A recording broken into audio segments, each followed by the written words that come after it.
Hello and welcome back to another episode of LMScast. My name is Chris Badgett from LifterLMS, and in this episode, we're going to be talking with online course production specialist Grant Weherley from Monetize My Expertise.com. Grant is the founder and owner of Monetize My Expertise, which is an online course production company. There's a ton of value in the show. I can't wait for you to check out what's in here. The audio, some of my audio is a little not at the highest quality because I was traveling, but please bear with that.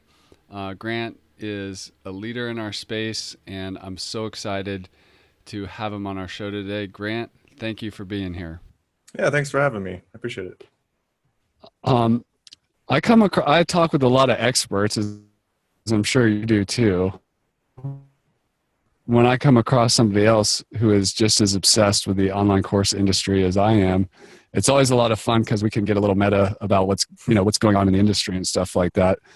I'm on the technology side at LifterLMS and providing tools to make it easier for course creators to build and own their platform.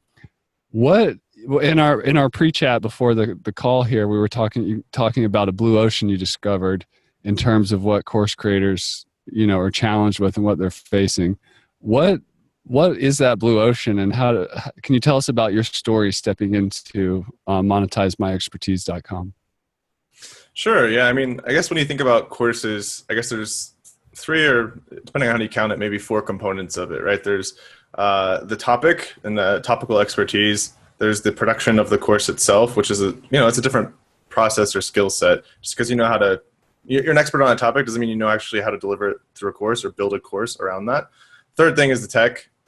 Fourth thing would be the marketing, right? Those are four entirely different things, right? You can be good at one or all or none or what have you, right? And so the reason I ultimately got into what we do now, well, actually, let me speak to the second part of the question first. So way back when I built some courses on my own, because the whole online course thing was very interesting. Wanted to explore that, and it was very enjoyable. And then people started asking me for help with theirs, and then kind of just through lots of interesting trial and error and testing stuff out and doing things for random people, it's kind of slowly iterated into what it is today. And the reason we made that strategic decision way back when, actually, well, it wasn't like a particular point. It was kind of, again, very iterative, and we've done things on all sides of courses. But at one point, we did make the decision to focus on the course production side of things, because there's a lot of tools out there nowadays, like yours as well, that makes the tech stuff quite simple.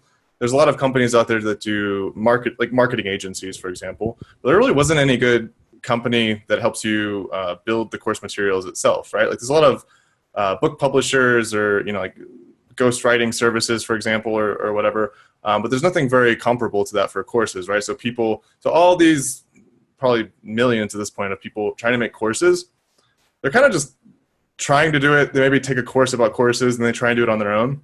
There was really no good service providers that actually helped people do it or took over some of that work. So I kind of recognized that opportunity a couple years back and started exploring that, and kind of went from there. That's awesome. I talk about a lot on this podcast, the four-legged stool of what a course creator has to be good at. One of those, of course, is just having some expertise or mastery. The other thing where you sit has to do with the instructional design, the actual creation of the content. Then you have to be a technology delivery person and a community builder and a marketer. And these are all very different skill sets. For sure. So when you talk to an expert, how do you bring order to the chaos that they pull a course out of somebody who wants to do it but maybe needs help? So yeah, you're asking about the process that we go through to actually build the content? Yeah.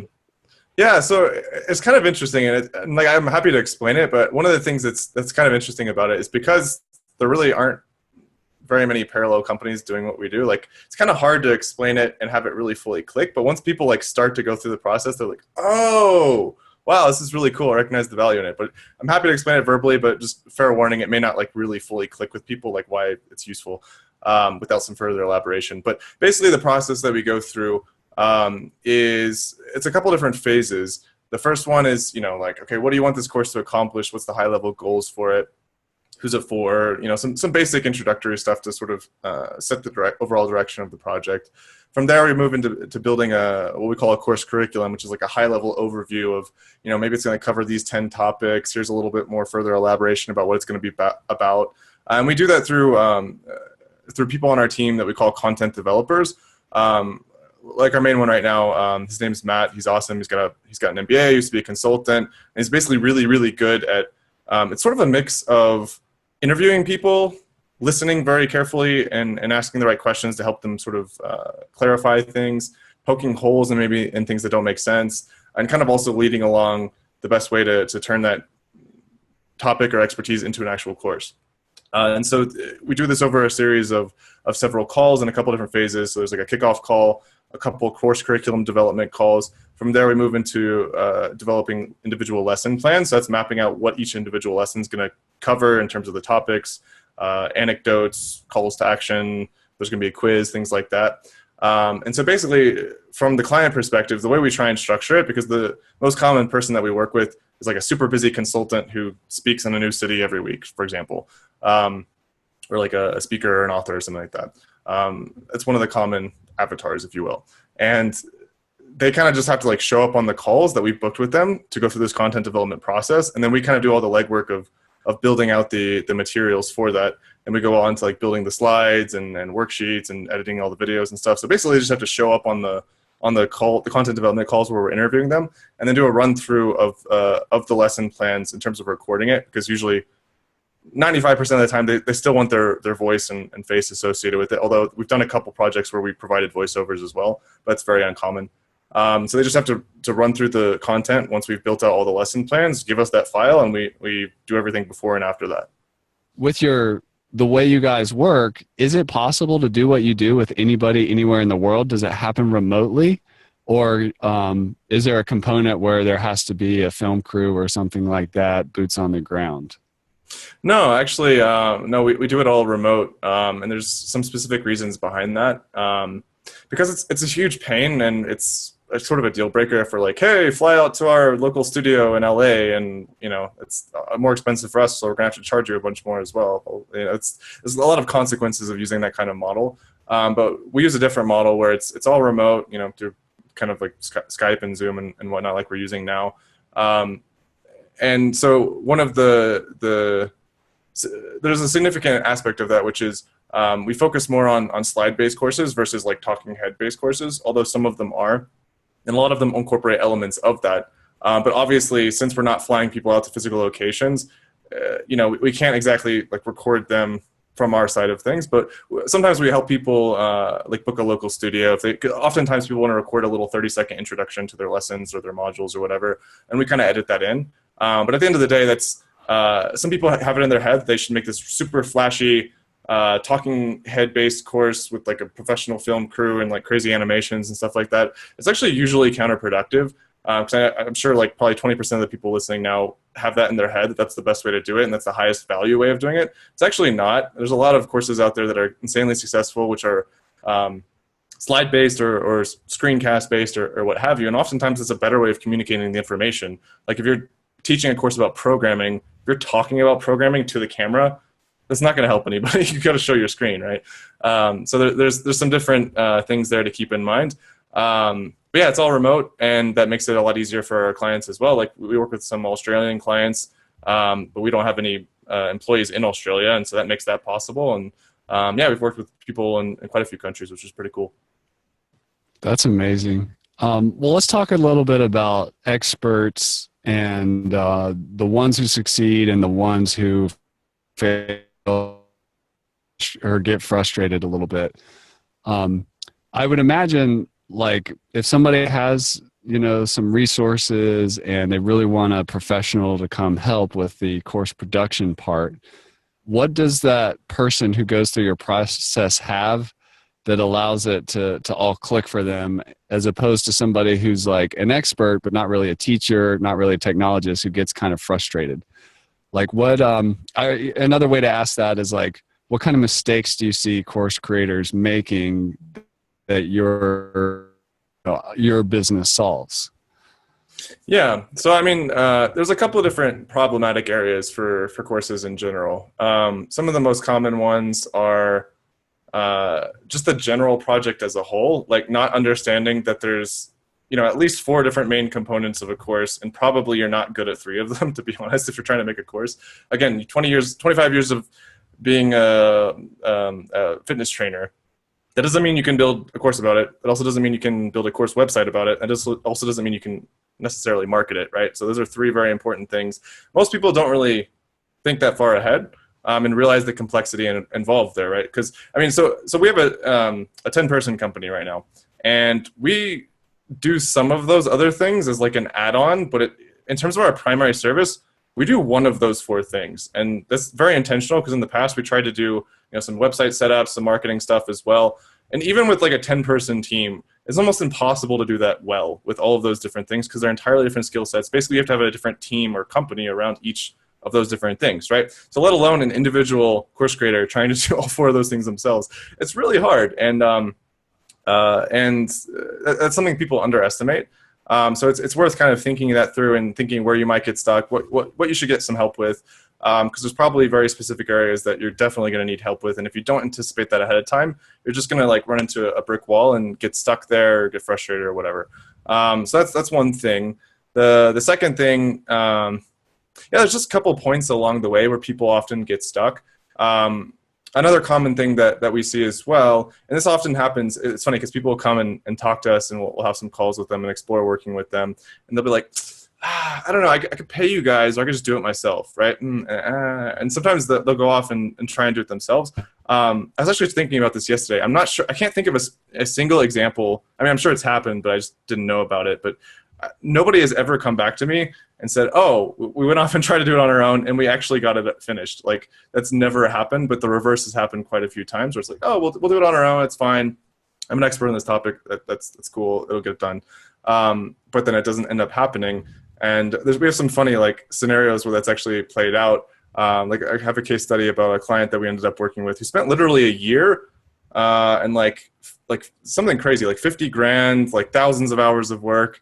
And he did not have a course by the end of it. He had like an Evernote full of like hundreds of pages of notes and sketches and stuff. And he was really no closer to making a course. And part of what we did was like boil all that down to like, okay, let's clear out all the fluff and like, what should this actually be about, and get it done. So that's another thing that happens a lot as well. The other sticking point people have is, and it all kind of comes back to the theme of not having a plan for each of these 4 important things. Another one people get stuck with is like, how do they market it once it's up? It's a pretty common question, which actually there's some pretty straightforward answers to that, to the marketing bit about courses. And it's not as hard as sometimes it seems, but it's worth figuring out what your plan is for that, right? You need to get it in front of a certain number of people to make it a viable product or revenue stream. And you should have a plan for how you're going to do that. It's not overly complicated. Like, you don't have to be an expert in like Facebook ads or whatever. There's a couple simple ways to do it. But it's worth, again, having at least some kind of idea or a service provider to like help with each of those 4 areas, just to make sure you don't get stuck somewhere along the way. So those are some of the common themes that I see most commonly. So for the course creators you work with, and the ones that you see spending way too much time trying to do that themselves, what is the quicksand that people get stuck in that where they lose those 5,000 hours that you avoid? Yeah, actually, to speak to one of the things you said before, which I thought was quite funny, I used the analogy, just to rewind real quick, about how it's similar to building a house. It's actually funny because we use that exact same analogy, because it's like, okay, I want to build a house. Am I just going to go in and try and build a house? Even if you know perfectly what you want it to look like, that doesn't mean you can actually do it. You should probably hire an architect and a construction crew. So sometimes we kind of jokingly refer to us as like your course architects and construction crew.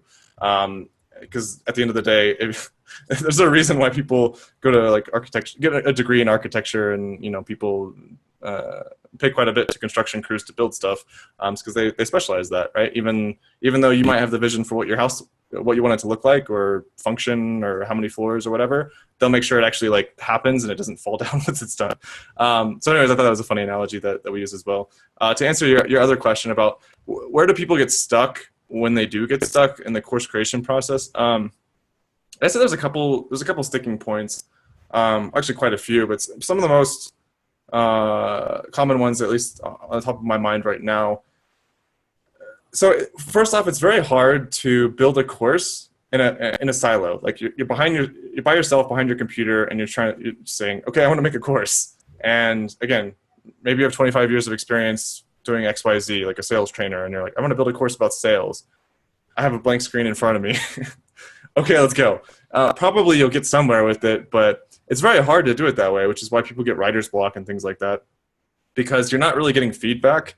You're not really sure where to start. It's very hard to even know how to teach something, because actually it's funny because sometimes people are like, well, I'm so experienced in this, I should be able to build a course in it, right? Actually, that can be counterproductive, because it can be very hard for somebody who's very, very, very experienced in a topic to sort of dumb it down to somebody who's not as experienced, right? Which is why, think about the like a nuclear physicist trying to explain something to a second grader. Like, it can be hard for them because they just know too much, and it's hard to like think about, okay, what do I know that they don't know that I have to like start from scratch with? So that's something that I think is interesting to keep in mind, and people kind of get stuck with that. And easiest solution there, which kind of is built into what we do, is just kind of interacting with other people as you're trying to build the course. You can sort of make it a fun thing where maybe if you have a community, you're kind of engaging them along the way, getting their feedback, sending them like little drafts of lesson plans or whatever, just to spark some ideas, and they'll point out where things don't make sense, or they'll help just jar you out of writer's block, which you'll probably hit at some point. Another thing that the people get stuck with as well is, again, and this is most common for the people that we work with, is, again, they're super, super busy. Like, very few people who are trying to build courses only have courses in their business. It's usually something that supplements their main thing that they're doing. Again, consulting, a service, speaking, writing books, whatever it is, or podcasting, for example. So they've got a lot of other stuff going on, right? So it's very difficult to stay focused long enough to build a really good course, especially if it's the first time you're doing it. There's going to be a learning curve. There's a lot of moving parts. You're juggling that with the other stuff that you're doing. So there's kind of an accountability aspect as well. If you're just trying through willpower to like figure it out along the way and keep yourself on track, a lot of people don't make it through the process, because it can take like 3 months, 6 months, sometimes even longer. Especially if you're doing it part-time and you're juggling like your main business, that can be a huge sticking point. It can really derail people. So those are some things that come to mind off the cuff. That's really good stuff. Another thing, just to build on our building a house construction, I think part of the issue is, when a construction crew shows up at the house, there's all these tools and materials, and you can see people making things. It's very visible. But course building is like, I've got a Mac, I think different, I got this. Like it's more, the process is more hidden. So it's easy, granted, the various steps or the processes. It's just not as visible as something. It's an online course. It's not an in-person like university you're building. Think about how hard it would be to build a schoolhouse and put teachers in there, and building in the real world kind of makes you think about how much goes into it. Well, that's really great. Well, tell us about your webinar. I know you have a webinar that helps people. What do you teach in that? Yeah, basically I just tried to go through a lot of the things that come up very, very commonly in the conversations that we have with people. And I also tried to focus it on like important messages that aren't commonly covered elsewhere. Because we have a very particular perspective about building courses, which is different than most of the perspectives you hear about building courses. Because the most common thing you hear about courses is from somebody who offers a course about courses, and they're very much incentivized to make it seem very like overly simple, because they don't want to make it seem complicated, because then it deters people from doing it, right? They're like, you can make $1 million with the course. It's really easy. You just do this, this, and this, right? And those are still helpful for sure, but we have a different perspective because we know like what it actually takes, and it's quite a bit of work. And so we have the other perspective. So I tried to build a webinar on things that I haven't seen covered elsewhere, but are super, super important. And we cover some of these things, like where people get hung up in the process. Certain concerns people have going into it, and just like how to get around those. Like, I'm trying to think now. A common one is like, is this going to be good? How do I make sure it's good? How do I get this done without this taking an extremely large amount of time or energy. Regardless of whether they work with us, we give some ideas about how to approach getting some help with your course. Even if it's finding a freelance designer off Upwork or something, it's still like a step in the right direction versus trying to like design the slides, edit the videos, record the videos, build the lesson plans, doing everything yourself, which is just, it's pretty much impossible, to be honest, or at least to do a good job at it. People do it, but doing that well by yourself, pretty much impossible unless you're going to take like 2 years to do it. So yeah, covering a lot of things about that, and basically the idea being that if they go through the webinar, then they have everything that they need to be able to just get started and skip a lot of the initial sticking points that people have, and also solving some of the concerns that people have going into it, where they're not really sure how something's going to work, and it makes them kind of hesitate about certain things. Like, for example, another common one is like, what's the ROI on this project going to be? Like, how do I know people are going to buy it? How do I know, like, I'm going to invest all this time, and even if I'm only investing my time and no actual money into this project, there's still an opportunity cost associated with that. Like, if you value your time at 50 bucks an hour and it takes you 1,000 hours, that's pretty significant. It's like 50 grand that you've essentially invested into this. And you want to make sure that ideally your course makes at least 51 grand over a reasonable time frame, right? So how do you think about that going into it, even if you don't have an audience, and sort of make sure it makes sense to even start doing from the get-go? So I cover a lot of things like that I just haven't seen elsewhere, but really hang people up, even people who've studied this stuff a lot, but they just have a couple sticking points. And yeah, the idea is just to help them get through that. So go check out monetizemyexpertise.com and find the webinar link. Is that the best place to get it? Yeah, it's on the menu, or you can just go to monetizemyexpertise.com/webinar. Perfect. I want to ask a few more things about your offer, but before we get into that, I just want to take a step back, go up to 30,000 feet and look at our industry, this whole online course, online education industry. And I just want to would love to hear just some high-level thoughts about where you think the industry is, where you think it's going. Are these early days? Is online education going mainstream? Do you have some high-level just kind of takes on this whole industry of, where it's trending? Yeah, I mean, it's a good question. And I remember something that actually came up in a conversation like a year ago. He was like, well, there's so many courses nowadays, like, is it saturated? Like, is it even worth getting into at this point? Which actually I remember saying about a couple other fads like Teespring and Amazon FBA and stuff. And so at some cases the answer is yes, some cases it's no. For courses, I would say it's no, and obviously I'm biased in saying that, but I actually have a couple of like data points as to why that are pretty straightforward. Actually, I saw an actual study on this, which was making projections about the industry coming up in like the next 10 years. And I had a lot of interesting numbers. Like, I forget what it was off the top of my head, but it was like from 2005 to 2015, it went from like something billion to like 100 billion. And then from 2015 to 2025, it's going to go up to like 320 billion in terms of the size of the overall e-learning industry. So that's one interesting thing. And also obviously just think about what colleges and universities are doing nowadays and what other countries are starting to do as well. Because I think, obviously United States and other developed countries are probably more of the first movers in this, but more and more people are getting computers, getting internet, things like that. So there's going to be a tail end of that, even just in terms of how it currently exists, and people joining existing platforms and e-learning marketplaces. All the people in more developing countries are going to be joining that as well, which is pretty cool and fun to think about. And then, yeah, I mean, just so many things are moving into this e-learning space, again, from universities to like companies doing fun little things for like employee onboarding, or like SaaS companies providing courses for customer onboarding, for example. There's a lot of interesting ways this is branching out and becoming more and more significant. So again, I'm biased, but I don't see it really going anywhere anytime soon. And it seems still very much trending upward. And what's going to replace it, right? It's not like it's going to disappear. And it's going to evolve over time for sure. And it'll be interesting to see what that takes shape as, but it's not going to go anywhere anytime soon, in my opinion. Yeah, I love a lot of great points in that. And I like your point about what's going to replace it, because, I mean, books were a new thing several thousand years ago, but they're still around.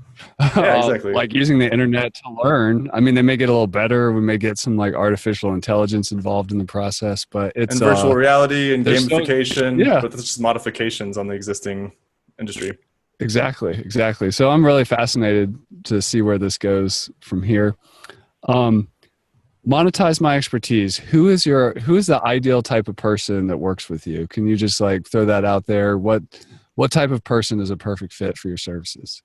Yeah, it's a good question. Basically, any person or company that wants to use courses to expand or grow what they're currently doing. In some cases, they already have courses, but they just want to expand that part of their business.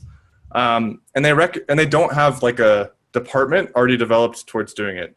So for example, there are companies which might have like an e-learning department because it's currently a core part of their strategy.